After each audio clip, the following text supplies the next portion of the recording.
Guy Gardner proudly presents hand-painted lettering on glass, Part 2.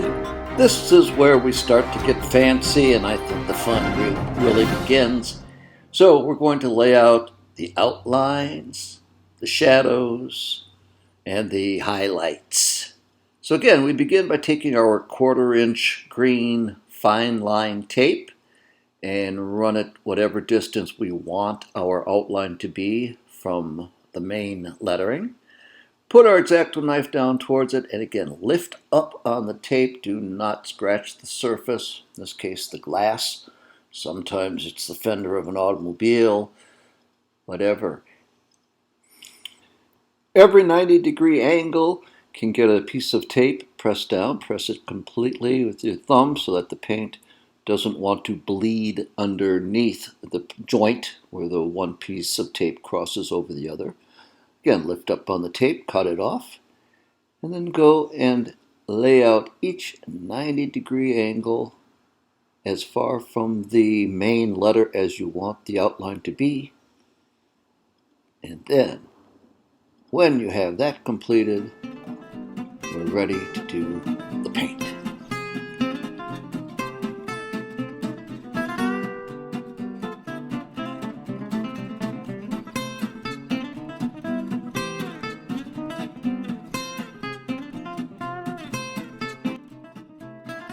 For painting the outlines now, we're going to use our 1/4-inch lettering brush, which has a flat end on it, and I use mineral spirits to clean my brush before I use it for the job.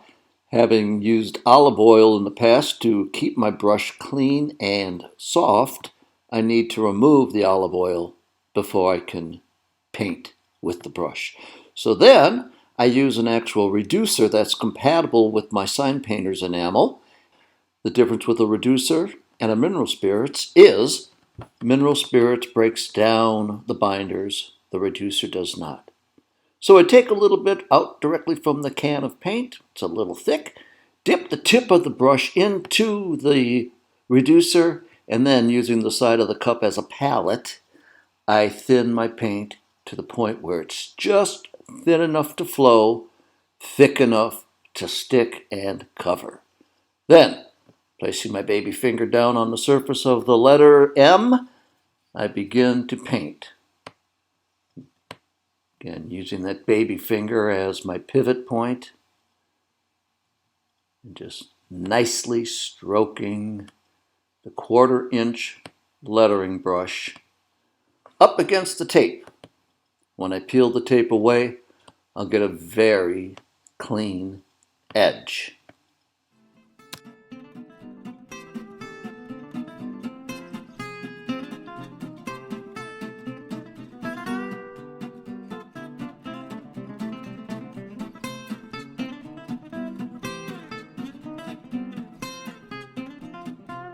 Always using that baby finger as the pivot point, setting the distance away from the surface, pivoting my finger on a curved surface.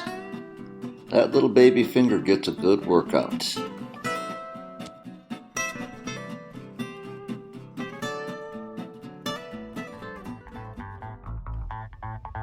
Repeating the process or continuing the outlining process on the rest of the letters using the 1/4-inch lettering brush. The tape across the top gives us a nice level, even surface when we're done. But when we're doing a curved letter, such as the U or the O, the bottom tape gets in the way. So we have to remove the tape before we can finish that letter. And when we do, we get that nice, clean edge.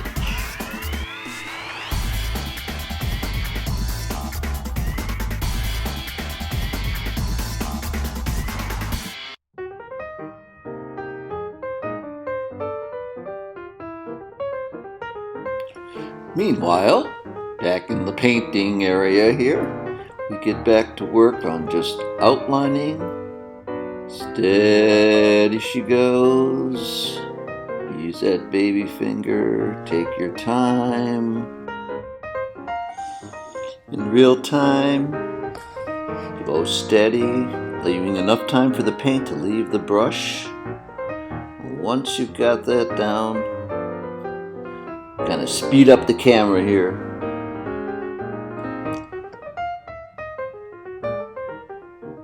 And remove the tape carefully. When you do, get that clean edge. We have to remove the tape above the curved letters because, again, the curves on the R and the curves on the letter A actually go above or below the guidelines. You can see that there in the letter A. Touches line right there. All right.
Once we've completed the outlining of the block lettering, we're going to switch brushes now and use the script brush with the pointed tip. That has the advantages of when we press down, the bristles spread apart, giving us a wide path. And when we lift up on the brush, the bristles pull together, giving us a very pointed tip. When we're doing the drop shadowing on lettering, we do not actually bring the paint up against the previous lettering, but rather close to the edge, but leave a gap, a space between the drop shadow and the letter.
And now you can see the difference it makes to have a drop shadow or lettering without a drop shadow.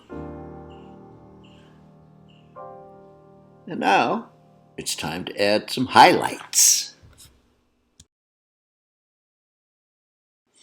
To do this, we're going to use white paint, a 1/4-inch lettering brush, and we're going to use a technique that's referred to as a dry brush technique, where the paint just doesn't really flow, but we brush it on, it's relatively dry, and then we lift the brush off at the bottom so that it basically runs out of paint, giving us this effect.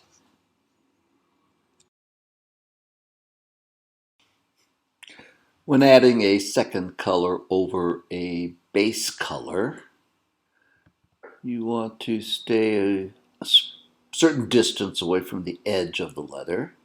And when using the dry brush technique, you stroke the paint from the top down and then just slightly lift your finger, lift the brush off the surface so that it leaves a ragged edge.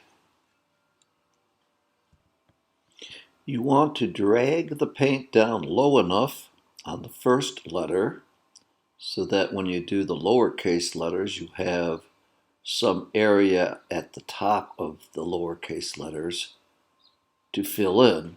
And again, drag the paint down slightly and leave a ragged edge at the bottom.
Now it's just a simple question of adding a few little highlights to the curved top surfaces of the letters.